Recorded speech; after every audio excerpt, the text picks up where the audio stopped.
Bakers Against Racism is just the beginning. An article by Megan McCarran from June 18th, 2020. When Willa Polini messaged Paula Velez about co-hosting a bake sale to benefit the Minnesota Freedom Fund, Velez took a day to think about it and to do some baker's math.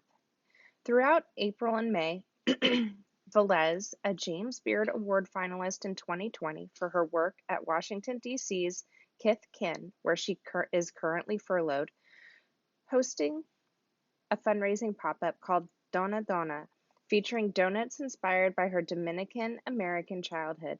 The pop-up raised a little over $1,000 for immigrant rights organization IDEA, which Velez describes as both a lot of money and, in the grand scheme of things, not nearly enough.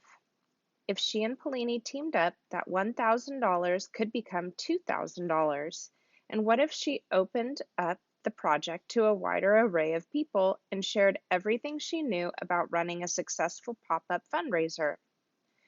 Velez typed up a mission statement and several detailed documents about how to bake at scale and raise funds, and emailed them over to Polini, who was most recently the pastry chef at the DC restaurant Emily's until she was laid off due to COVID-19. We both speak the same language, pastry math, Velez says. So I said, Willa, if we both participate and make 150 pieces of one dessert and price it out at $8 individually, we'll raise $1,200. If we ask everyone to participate virtually and decentralize it, we might be able to get 80 participants. And 1,200 times 80 is 96,000. The scale of the project seemed daunting, but the international movement for Black lives in the wake of George Floyd's death at the hands of a white police officer fueled a sense of urgency and ambition. If we donate a little bit of money, we can make a little bit of change. With others, we can donate a lot of money that can make a lot of change. They called their fundraiser Bakers Against Racism. 80 participants in Bakers Against Racism seemed like a huge reach to Velez and Polini at the time. But the little bake sale, bootstrapped by 3 DC chefs, a third collaborator, Rob Ruba, designed the graphics, has blown way, way past that to become a worldwide phenomenon. Participants in Bakers Against Racism, which opened its pre-sales on Monday, many bakers sold out far ahead of the Friday pickups, hail from 200 cities around the U.S. Hubs have formed in London, Berlin, and Paris, and Velez says the movement has reached 5 continents. Pastry chefs, professional bakers, and home cooks across the country are selling cookies and challah to support causes both national and essential to their communities. That's by design. The whole process has been decentralized, with a broad list of suggested charities to support, so every baker has the chance to impact their own local causes. According to foodtimeline.org, the phrase bake sale became popular in the early 20th century as a way to describe the age-old human practice of donating time, materials, and labor to raise money via baked goods. Since then, it's become a uniquely American tradition tied to women's participation in charitable causes. Bake sales have played roles in political movements before, most notably in the case of Georgia Gilmore's Club from Nowhere, which sold peach pies, pound cakes, and hot meals to support the Montgomery bus boycott, and which Velez cites as an inspiration for her own baking activism. But since Donald Trump's election spurred politically liberal women, especially white women, to become more involved in activism, the bake sale has become an increasingly large-scale and familiar tool, especially in the restaurant community. In New York, pastry chef Natasha Pikowicz is renowned for her Planned Parenthood bake sales, which began in 2016. In Los Angeles, Gather for Good, an all-volunteer organization run by Sherry Mandel and Stephanie Chen, and co-founded with Zoe Nathan of the Rustic Canyon Group, launched in February 2017, and their bake sales have since raised nearly $100,000 for causes as varied as mental health advocacy to providing lawyers for families separated at the border.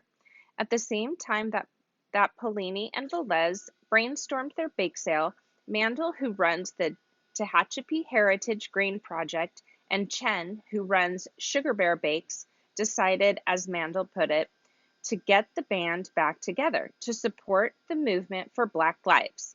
They have since folded under the Bakers Against Racism banner. We were already talking about doing this with COVID, Mandel says. Other events we've done have been very much about coming together. We had to think of a way we could come together but still be apart. Their solution was to launch a Pies for Justice initiative, which many of the city's best loved restaurants and chefs offering pre-sales for pies this Friday, June 19th on their website, with pickups organized for the next day. Proceeds from the effort will be split between Black Lives Matter Los Angeles and Gathering for Justice, an unaffiliated organization fighting against racial injustice in the prison system. Roxana Julipat, the baker and co-owner of the Los Angeles cafe Friends and Family, was unable to coordinate with the larger bake sales happening this week and instead held her own bake sale Monday, splitting the proceeds between Black Lives Matter LA and Black-run hyper-local effort to feed the homeless, Brown Bag Lady. Bake sales were always meaningful to Julipat, but now that meaning has completely changed. Pre-COVID, the bake sale is a very studied, measurable tool to raise money and bring awareness. Post-COVID, it's many other things. It's a healing device. It's a way to make a statement about where you stand. Julipat believes online donations are important, but picking up a baked good engages people in a different way and offers a concrete action people struggling to save their businesses can take in the face of uncertainty. There's an underlying feeling of the house is burning, might as well share while we still have it. In 3 months, we could all be going under, so might as well do it now.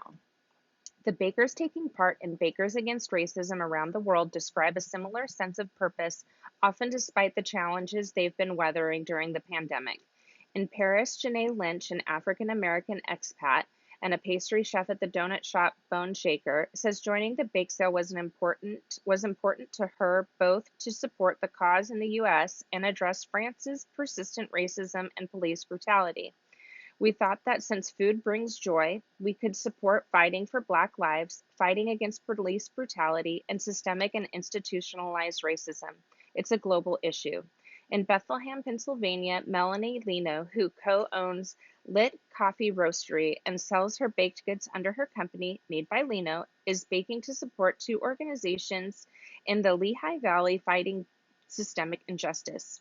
She first got involved with the bake sale because she'd formed an online friendship with Velez, who, like Lino, is Dominican American. All of Lino's baked goods have already sold out, and she raised over $2,400. Everything's been so heavy for a while right now, and it was such an incredible feeling to see this many people show up in a short period of time, and this many people decide to volunteer their time to help, she says. We raised all this money, 100% of which can be used to better the lives of other people. Velez described a similar sense of solidarity and uplift at the heart of the Bakers Against Racism movement, which she calls a pure moment. But she also does not want the restaurant industry to engage in a bake sale against racism and then do nothing to address the rampant racial discrimination in professional kitchens.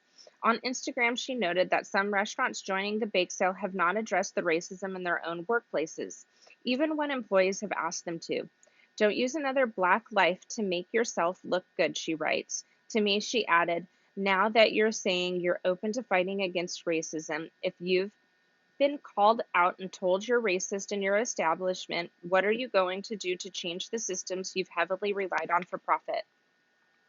In the hashtag Bakers Against Racism Instagram hashtag, a surreal, very 2020 phenomenon emerged. White-run accounts previously dedicated to burnished sourdough or cookies with animal faces are now decorating their wares with revolutionary Black Power fists. Velez notes that Google Drive, which goes out to every participant, includes a document of podcasts and videos for bakers to listen to while they work in order to educate themselves on, say, turning performative wokeness into genuine action. The bake sale isn't just about raising funds or awareness outwardly. Participants can take the time to deepen their own commitment to fighting for Black lives too. As for Velez, she opted to bake a passion fruit strawberry buckle with a salted streusel. Something simple, not extravagant, though it's going to be tasty. It sold out immediately. Right now, she is trying to keep up with her grassroots mega success and watching hubs form organically, sometimes in places which would have been unthinkable, like Richmond, Virginia, the former capital of the Confederacy. She hopes Bakers Against Racism is only the beginning of a larger cultural transformation. It's given people the confidence to say, you're going to buy this cake and stop being racist. That's it.